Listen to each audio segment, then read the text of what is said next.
pessoal, sejam mais uma vez bem-vindos ao nosso curso.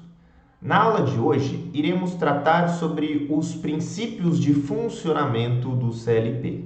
Mais especificamente, iremos tratar sobre o Scan Cycle, ou em português, ciclo de varredura do CLP. Vamos lá.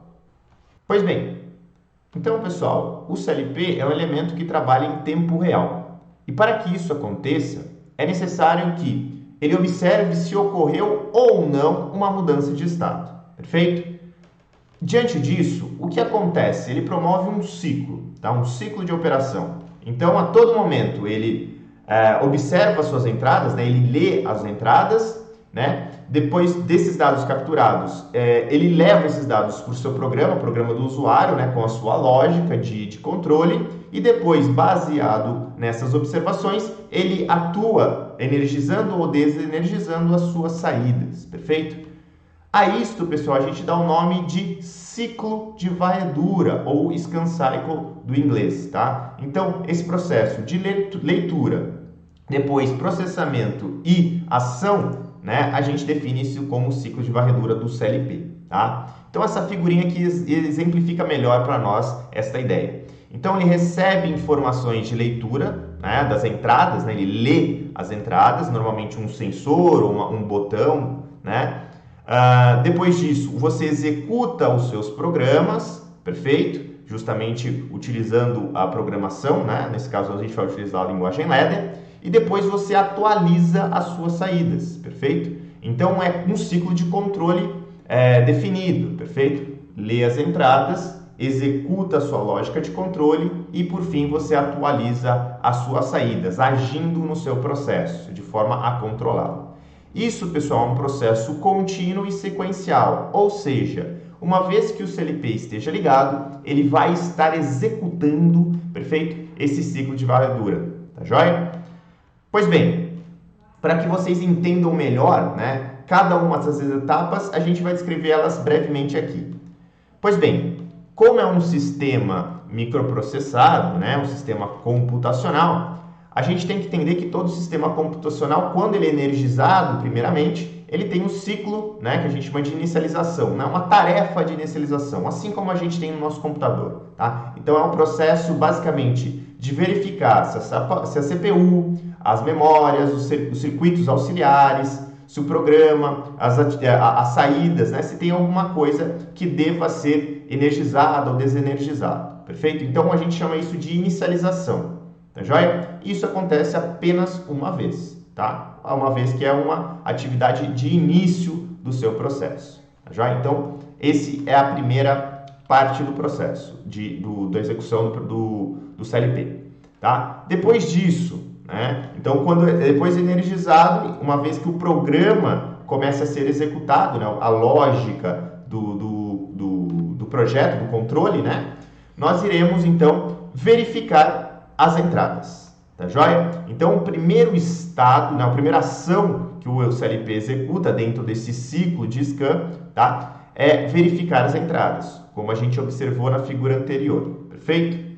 Depois disso, né, ainda considerando essa parte de observação dos dados, uma vez que ele observou fisicamente, né, no ambiente real, agora ele tem que transformar isso de uma forma que a CPU entenda as informações, né? De forma que o programa do usuário, né, internamente, a virtualização do processo aconteça, tá? Então, ele transfere essas informações, normalmente dados, né, informações físicas, mais especificamente sinais elétricos, em sinais digitais, binários, tá joia? Então, é basicamente essa transformação e depois disso ele armazena os dados numa seção da memória chamada memória imagem das entradas. Perfeito?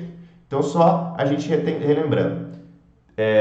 Recebo os sinais reais, né, os sinais elétricos. Depois disso, eu transfiro esses dados para a memória, para um lugar da memória específico chamado imagem das entradas. Em seguida, aí sim, internamente, a CPU dá um sinal para que o programa do usuário busque essas informações.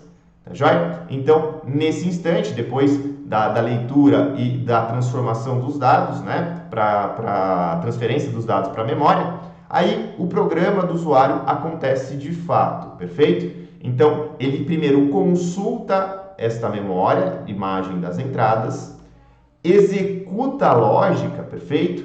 Né?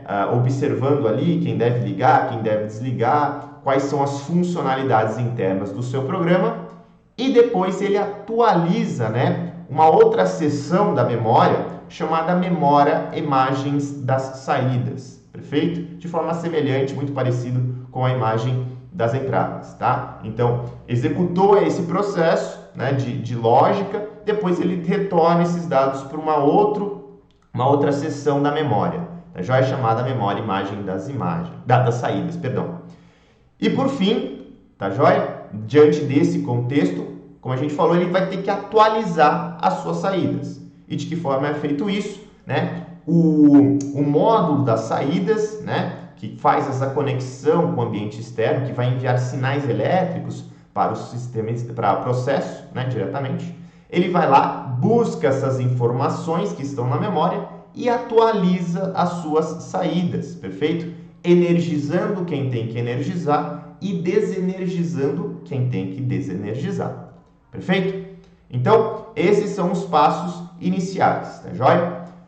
Por fim, né, depois que executa tudo isso, o CLP ainda tem mais um pedacinho, mais uma seçãozinha, né, mais uma atividade importante, que a gente chama de housekeeping, né, que é basicamente um diagnóstico, para ver se não aconteceu um erro na execução do programa, para ver se tem alguma saída que tenha acontecido uma falha, né, enfim, é justamente um diagnóstico, né, ele verifica as memórias e esses sinais de saída, perfeito? E por fim também ele executa uma comunicação, né? Então nessa sessão, né, quando a gente tem mais dispositivos conectados, a gente está trabalhando em rede, normalmente é nesse momento que o CLP comunica com seus outros dispositivos, perfeito? Após esta etapa de housekeeping, ele retorna para a primeira ação, que é verificar novamente as entradas, para verificar se ocorreu ou não uma mudança nos estados, perfeito? Então, retomando aqui, a inicialização acontece apenas uma vez, depois entramos de fato no ciclo, né? Então, verificando as entradas, depois transferindo essas informações para a memória, perfeito? A memória imagem das entradas. Depois disso, o programa executa uma leitura dessa memória, desses dados que foram recebidos, tá joia? Depois, o programa envia, né, para uma outra seção, né, a CPU envia essas informações do processamento do usuário para uma outra seção da memória, chamada memória imagem das saídas, né, memória imagem das saídas, perfeito? E depois, ao fim, você atualiza as suas saídas, baseado nessas informações de memória, tá? E uma última ação, né, que acontece aí é justamente o housekeeping, que tem a função de diagnóstico e de comunicação, né, a depender aí da estrutura do seu processo. Tá joia? Então esse ciclo, pessoal, é fundamental para nós. Por quê? Tá? Então a gente vai definir algumas ações, a gente consegue especificar um CLP, né, de uma forma correta, observando obviamente o processo e observando obviamente, né, o CLP. Tá? Então, por isso, uma das definições mais importantes que a gente tem que sempre observar é o ciclo de varredura. E por isso que a gente tem que entender ele, tá bom? Então, de uma forma geral, pessoal, o ciclo de varredura indica o quão rápido o CLP reage às mudanças das entradas, tá joia? Então, é basicamente isso. Ele tem que sempre observar, né? Ele tem que ser capaz de observar toda e qualquer mudança de estado das suas entradas, tá joia? Pois bem, então o ciclo de varredura depende aí do fabricante e do tipo, né, de CLP que a gente está trabalhando. Mas normalmente os CLPs atuais variam de 1 a 20 milissegundos, tá? Percebam que é extremamente rápido, tá? Mas mesmo assim nós temos que nos atentar para esses valores dependendo do nosso processo.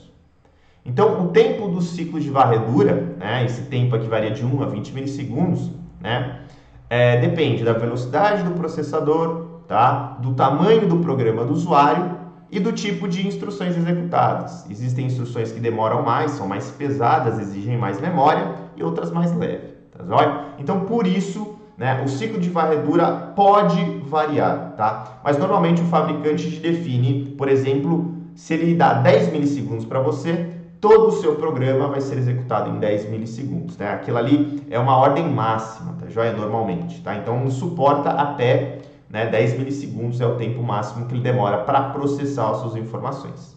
Tudo bem? Então, para a gente especificar corretamente, é fundamental, tá joia? Que a gente observe o ciclo de scan, perfeito? Então, como a gente mencionou no início, né, e retomamos aqui, o CLP, para trabalhar em tempo real, ele tem que observar toda e qualquer mudança que ocorreu no seu processo. Pois bem, pessoal, para a gente melhor entender esse contexto, né, da importância da boa especificação, vamos tomar, por exemplo, aqui um CLP que demora 16 segundos para fazer o scan, ou seja, receber os dados, observar os dados, tá joia? E depois processá-los, tá? Então aqui está, né? Então todo o ciclo, né, de leitura e depois de retomada, né? Então todo esse ciclo de leitura, né, aqui em leitura e depois execução, demora 16 milissegundos, perfeito? Imagine que a gente tem um processo, né, que está variando de estado de 4 em 4 milissegundos, ou seja, 4 vezes mais rápido. Tá joia? Uma frequência 4 vezes mais rápida. Percebam que o CLP não irá responder a todas as mudanças. Percebam, aqui no primeiro estado, o scan estaria executando, por exemplo, ele não estaria no estado de leitura, tá? E percebam que nesse estado aqui, ó, lá no processo, ocorreu de fato uma mudança, perfeito? Depois ele retornou e lá em 12 segundos ele voltou a acontecer. Aí nesse instante o CLP verificou uma mudança. Mas percebam que a primeira mudança ele não verificou. Tá joia? Por isso é muito dramático, né? Se a gente especificar de forma errada o meu CLP, né? Então aqui está o ciclo do CLP e aqui o ciclo do meu processo, percebam que acontecem eventos aqui que simplesmente não são observados, tá? Então, aqui não se é observado, aqui mais uma vez não se é observado, tá joia?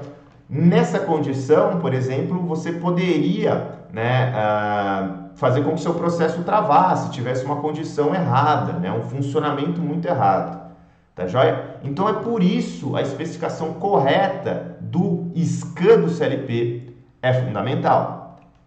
Para isso, pessoal, a gente tem uma regrinha básica, uma regrinha muito simples. O tempo de scan cycle, né, o tempo de ciclo de varredura, tem que ser igual à metade do tempo do processo. Ou seja, a frequência, né, do ciclo de varredura tem que ser 2 vezes maior do que o tempo de processo. Então, para esse exercício anterior, para que a gente observasse toda e qualquer mudança, o CLP deveria funcionar de 2 em 2 milissegundos, perfeito? Que é justamente, né, metade do tempo de processar, do processo, da variação do processo. Tá joia? Então essa regrinha é fundamental e ela tem que ser obedecida sempre. Perfeito?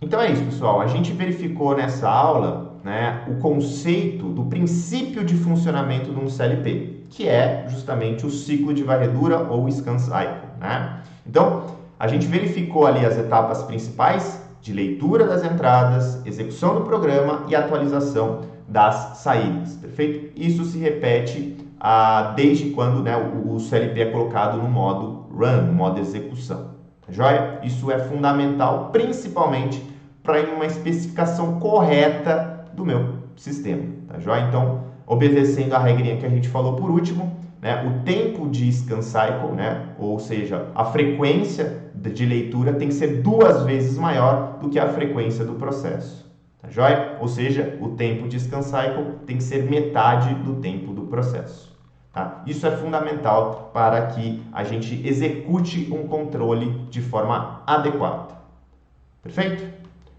Pois bem, pessoal, diante disso, encerro a nossa conversa do dia de hoje E deixo aqui um abraço a todos e nos vemos na próxima aula. Até mais. Tchau, tchau.